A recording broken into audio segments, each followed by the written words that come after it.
Nachdem ich bereits die komplette Empire Earth Trilogie vom großartigen ersten bis zum katastrophalen dritten Teil besprochen habe, schauen wir uns heute die Antwort aus dem Age of Empires Lager an. Anders als Age of Empires wurde Rise of Nations, um das es heute gehen soll, zwar nicht von den Ensemble Studios, sondern von Big Huge Games entwickelt, aber wie schon die Age of Spiele wurde auch Rise of Nations von Microsoft gepublished. Zudem durfte Big Huge für die Entwicklung den Code von Age of Empires 2 nutzen. Wenn Age of Mythology der Halbbruder von Age of Empires ist Rise of Nations so etwas wie der Cousin.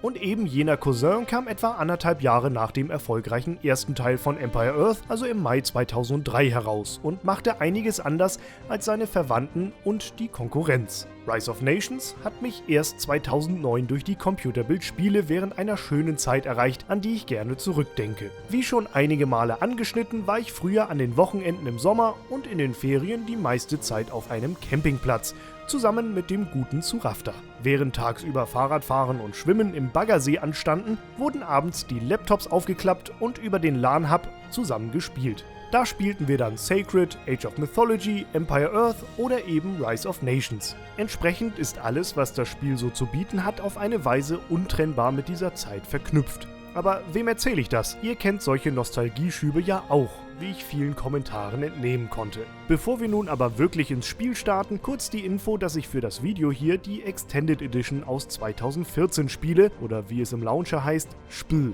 Die ist grafisch etwas hübscher, inhaltlich aber identisch mit der Gold Edition, die ich damals von der Computerbild Spiele DVD installiert habe. Also Grundspiel mit Add-on Thrones and Patriots. In Rise of Nations kann man sich entscheiden, ob man ein klassisches Skirmish-Match gegen die KI spielen möchte oder einen der verschiedenen Welteroberungsfeldzüge. Ich sage es direkt, den Welteroberungsfeldzug habe ich erst jetzt zum ersten Mal gespielt, daher werde ich nicht so viele Worte darüber verlieren. In dem Modus kann man jedenfalls mit einer Zivilisation starten und dann nach und nach Gebiete auf der Weltkarte einnehmen. Um das zu tun, verschiebt man Armeen rundenweise von Region zu Region und schlägt dann Schlachten auf den Karten. Während mir dieses Grundprinzip in Total War immer mega viel Spaß macht, finde ich es in den meisten Echtzeitstrategiespielen immer etwas fehl am Platz. Die sind ja nicht umsonst Echtzeitstrategiespiele. Dieser Globalstrategie-Part fühlt sich für mich meist sehr angeflanscht an und erreicht in meinen Augen auch nie die Qualität von den normalen Kampagnen, die vollkommen im Echtzeitmodus mit Basenbau und so weiter ablaufen. Doch vielleicht tue ich dem Modus auch etwas Unrecht. Wie gesagt, ich habe den damals nicht gespielt und heute auch nur ein wenig reingeschaut. Die meiste Zeit habe ich also im Skirmish-Modus verbracht und auf etlichen Zufallskarten gegen die KI meine Zivilisation zum Sieg geführt oder von der KI aufs Maul bekommen, aber darüber reden wir jetzt nicht. Zur Auswahl stehen dabei 24 unterschiedliche Nationen, 18 im Hauptspiel, 6 weitere dank Add-on. Jede davon hat ihre eigenen Boni, Einheiten und somit Vor- und Nachteile. Das Spiel widmet dabei auch jeder Nation einen Satz, der sie zusammenfasst und ein grobes Gefühl dafür gibt, wo ihr Schwerpunkt liegt. Die Macht der Briten liegt im Empire, die Macht der Deutschen liegt in der Industrie oder die Macht der Franzosen liegt in der Führung. Naja, ob das so stimmt? Und meine Stärke liegt in guten Überleitungen, die mir nun ermöglichen, euch meinen Partner Holy vorzustellen. Um die Nächte mit Rise of Nations und Co. damals durchhalten zu können, habe ich irgendwann zu Energy Drinks gegriffen. Da ich bei der Arbeit keinen Kaffee trinke, waren die Dosen über Jahre mein kleiner Boost zur Mittagszeit. Wenn ich dabei so auf die Zutaten schiele, ist das eher ungeil, alleine wegen des ganzen Zuckers, der in so eine Dose geballert wird. Nach der Verkostung einiger Proben kann ich euch sagen, dass der pulverbasierte Energy Drink von Holy eine gute Alternative zu Red Bull, Monster und Co. ist. Man kombiniert einfach das Pulver mit 500 Milliliter Wasser, vermischt alles und bekommt dann einen wunderbar fruchtigen und komplett veganen Drink ohne Zucker, Taurin und den anderen unnötigen Kram. Wenn ihr so wie ich auch Energy Drinks trinkt und Lust habt, etwas Neues auszuprobieren, probiert doch Holy, zum Beispiel mit dem Probierpaket. Der Link sowie meinen 5 € Rabattcode findet ihr in der Videobeschreibung. So könnt ihr ohne Mehrkosten auch noch meinen Kanal unterstützen. Das ist doch was. Danke schon mal im Voraus. Und nun weiter. Im Spielgeschehen angekommen sieht auf den ersten Blick alles so aus, wie man es aus all den anderen Genre-Kumpels so kennt. Ein Haupthaus und ein paar Bürger stehen zur Verfügung und jetzt gilt es, eine Basis aufzubauen, um schlussendlich den Feind zu besiegen. Doch in Rise of Nations ist alles ein bisschen anders. Wo fange ich da am besten an? Ich glaube beim offensichtlichsten Unterschied, den Territorien. In meinem Empire Earth 2 Video habe ich vermutet, dass sich das Spiel bei Rise of Nations inspirieren lassen hat. Unsere Siedlung färbt einen Bereich auf der Karte in unsere Farben und zeigt so an, dass das unser Territorium ist. In diesem können wir munter Gebäude errichten, außerhalb geht das nicht. Wenn man eine weitere Siedlung innerhalb des eigenen Territoriums errichtet und spezielle Forschung durchführt, erweitern sich die Grenzen unseres Reichs, bis sie irgendwann auf die Grenzen des Feindes treffen. Soweit so rudimentär erklärt. Ich gehe später noch darauf ein, was man mit dem Territorium noch so anstellen kann.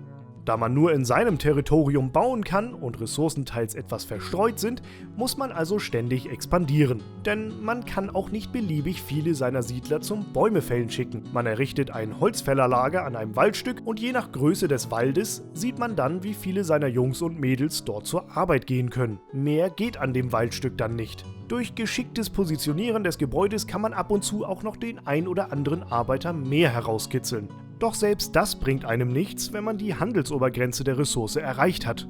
Diese wird oben angezeigt und bestimmt, wie viele Rohstoffe ich innerhalb von 20 Sekunden erwirtschaften kann. Sollte ich Dutzende Holzfällerlager mit hunderten Arbeitern haben, bringt mir das nichts, da ich nicht schneller sammeln kann, als eben jene Obergrenze erlaubt. Praktisch ist auf jeden Fall, dass man direkt sehen kann, wie weit man diese Handelsobergrenze eines Rohstoffs gerade ausreizt. Davon gibt es neben Nutzholz auch noch Nahrung, Reichtum und im weiteren Spielverlauf Eisen und Öl sowie Wissen. Nahrung wird durch den Fischfang oder Felder erwirtschaftet, allerdings kann nur eine bestimmte Anzahl davon im Gebiet einer Stadt errichtet werden. Reichtum generieren Karawanen, die im Markt ausgebildet werden und dann von Stadt zu Stadt ziehen. Eisen kloppen meine Leute aus Felsen, Öl wird in Ölfördertürmen an Land oder zur See gewonnen und Wissen ziehen sich Gelehrte aus ihren Köpfen, während sie in den Universitäten sitzen, die ich in jeder Stadt errichten kann. Um beispielsweise die Handelsobergrenze anheben oder weitere Städte errichten zu können, muss man die Forschung in der Bibliothek vorantreiben. Hier gibt es die 4 Entwicklungstypen: Militär, Staatswesen, Handel und Wissenschaft. Alle bringen dann entsprechende Verbesserungen in den jeweiligen Bereichen mit sich. Handel hebt die Obergrenze, Staatswesen erlaubt weitere Städte und so weiter. Zu Beginn kosten diese nur normale Rohstoffe, später dann auch Wissen. Darüber hinaus kann man hier auch ein Zeitalter voranschreiten, denn wie in Empire Earth begleitet man in Rise of Nations seine Zivilisation durch die Geschichte der Menschheit, von den frühen Anfängen bis in die Zukunft. Um in die zweite Epoche voranzuschreiten, muss ich vorher 2 der Entwicklungen abgeschlossen haben. Danach erlauben mir jeweils 4 weitere abgeschlossene Forschungen den Fortschritt in die nächste Epoche. Das ist nice, weil ich die Freiheit habe, mich zu entscheiden, worauf ich meinen Fokus legen möchte und was in der Spielsituation gerade angemessen ist. Ich kann zum Beispiel sagen, dass ich zunächst besonders auf Wirtschaft und Staatswesen gehen möchte, während ich mit den anderen beiden immer nur nachziehe, um in die nächste Epoche zu kommen. Teilweise kann ich sogar schon deutlich weiter erforschen, als ich in der Zeit vorangeschritten bin. Habe ich zudem in mehreren Städten eine Bibliothek gebaut, kann ich auch zeitgleich mehrere Forschungen parallel laufen lassen. Vorausgesetzt natürlich, ich habe die nötigen Ressourcen, um alles gleichzeitig stemmen zu können. Ich habe häufig die Epochen fast vergessen und erstmal alle anderen Forschungen vorangetrieben, bis mir dann einfiel, dass ich vielleicht mal aus der Klassik heraus sollte, damit ich nicht mit Speer und Bogen gegen Panzer kämpfen muss. Wenn man schlussendlich in der 8. und somit letzten Epoche angekommen ist und alle Forschungen aus den 4 Bereichen erforscht hat, gibt es noch 4 absolute Killer-Zukunftstechnologien für das Late Game.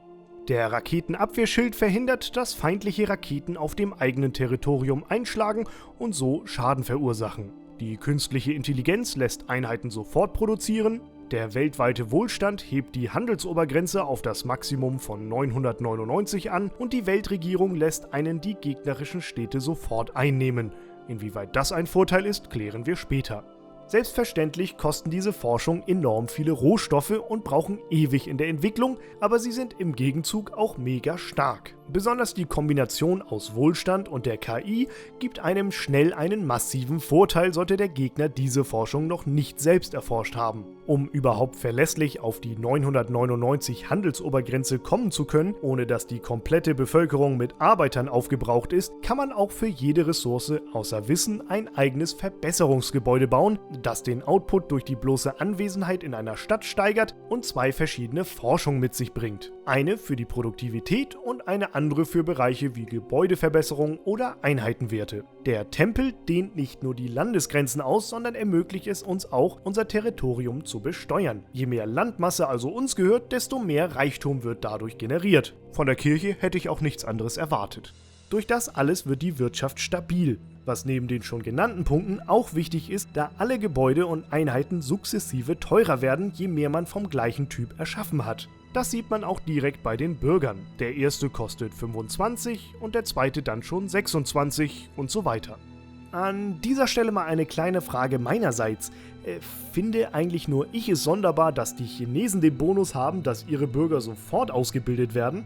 Worauf begründet sich dieser Vorteil? Weil die Chinesen in echt eine große Bevölkerung haben und daher sekündlich neue Babys aufploppen? Das Gedankenspiel fand ich immer amüsant. Den Bonus an sich mag ich aber sehr. Deshalb spiele ich auch gerne mit den Chinesen. Oder aber mit den Ägyptern. Die können nicht nur mehr Felder in einer Stadt bauen, sondern generieren mit diesen auch noch zusätzlich ein wenig Wohlstand.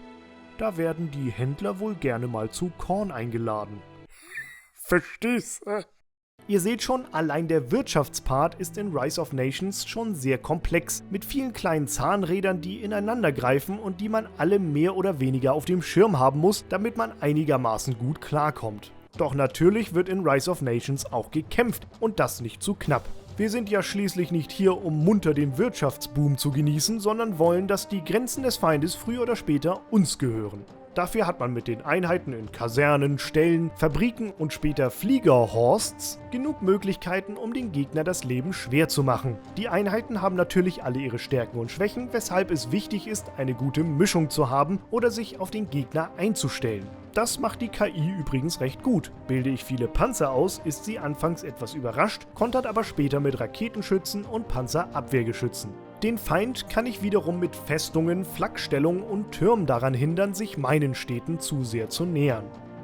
Türme ermöglichen es mir auch, Verschleißschaden zu erforschen und zu verbessern. Wenn gegnerische Einheiten dann durch mein Territorium laufen, bekommen sie automatisch Schaden. Das sieht man daran, dass sie rot leuchten. Sollten sich die Landesgrenzen durch Forschung verschieben und feindliche Gebäude dadurch in meinem Gebiet liegen, erleiden diese auch Verschleißschaden.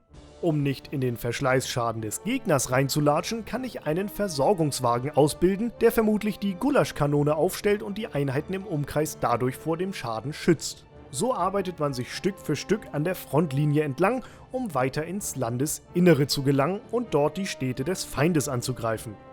Natürlich kann man einfach die Produktionsstätten und Ressourcengebäude platt machen, doch es ist viel besser, wenn man die Stadt schnell selbst einnimmt. Denn verliert die Stadt alle Lebenspunkte, verschwindet sie nicht einfach, sondern ist im Prinzip sturmreif geschossen und lässt sich dann von der eigenen Infanterie erobern. Das dauert zwar eine Weile, aber danach gehen alle zivilen Gebäude im Einflussbereich der Stadt in den eigenen Besitz über und man kann damit beginnen, alles wieder zu reparieren.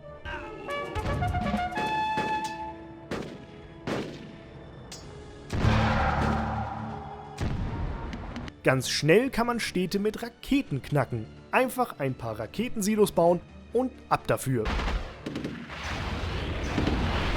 Hat man zusätzlich auch schon Nuklearraketen erforscht, kann man damit ein schönes Feuerwerk in der gegnerischen Basis anrichten, da der Zerstörungsgrad von Atomraketen enorm ist.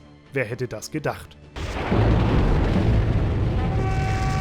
Richtig unangenehm ist es auch, wenn der Feind seine Sprengkörper in unsere Richtung abschickt. Da ertönt ein aggressiver Alarmton. Alarm! Alarm! Alarm! Alarm! Alarm! Ich meine natürlich diesen. Damit man sich nicht in Gandhi-Manier gegenseitig endlos in den Boden nukt, gibt es die sogenannte Armageddon-Uhr, die oben rechts erscheint, sobald die ersten Nuklearraketen gezündet wurden. Mit jeder weiteren tickt der Counter herunter, bis er die 1 erreicht hat. Sollte jetzt einer der Spieler noch eine Atomrakete starten, ist das Spiel für alle vorbei, weil quasi die komplette Welt verseucht ist. Ich finde, das ist eine gute Idee, damit man gegen Ende nicht nur Atomschläge anordnen kann, sondern weiterhin auf konventionelle Kriegsführung zurückgreifen muss. Dadurch, dass Städte häufiger den Besitzer wechseln können und sich die Landesgrenzen ständig verschieben, sind die Gefechte in Rise of Nations sehr spannend. Es fühlt sich deutlich mehr nach einem echten Krieg an als in anderen Spielen, weil sich Fronten bewegen und durch die Territorien auch auf der Karte angezeigt werden. Es können Stellungskriege ausbrechen, bei denen beide Seiten erstmal festhängen, bis eine strategische Siedlung letztendlich erobert wurde und vielleicht dann wieder zurückerobert wird.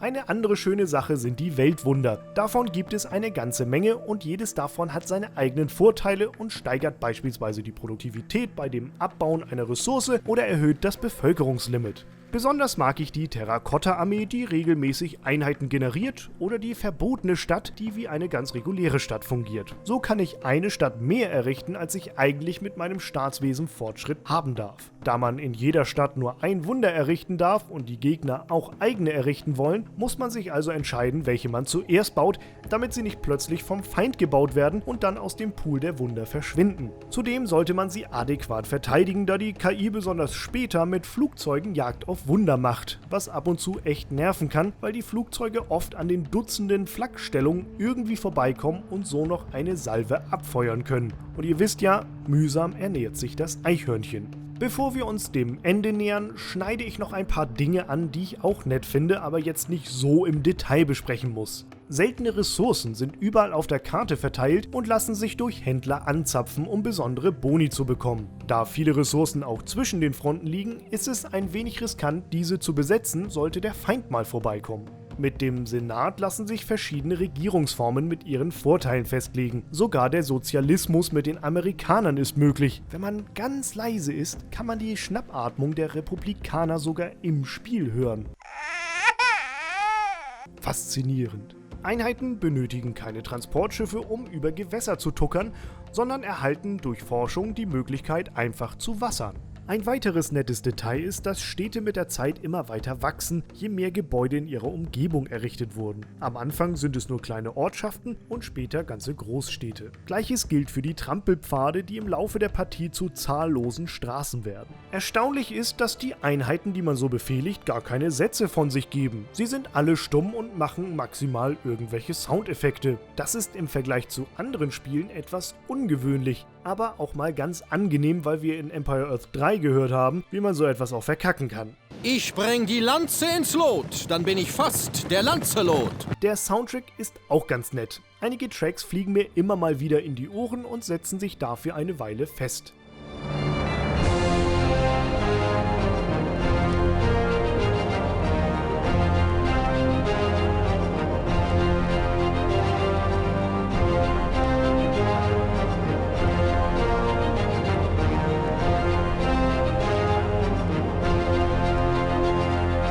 Und nun zum absoluten Highlight in meinen Augen. Rise of Nations wird dafür immer in meinem Gedächtnis und auch in meinem Herzen bleiben. Wenn man die Credits schaut, kommt nämlich die beste Musik.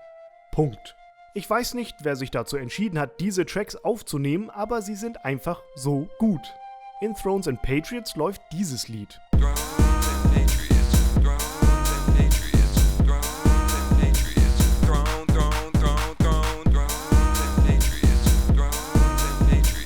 Noch besser ist das aus dem normalen Rise of Nations. Those rising nations, they keep on rising. Rise of nations! Rise of nations! Rise of nations! They keep on rising! Rise of nations! Rise of nations! They keep on rising! Rise of nations! Rise of nations! Keep on rising! Rising nations! Nations rising! They keep on rising! Oh, rising! Rising nations! Nations rising! Ach, schön.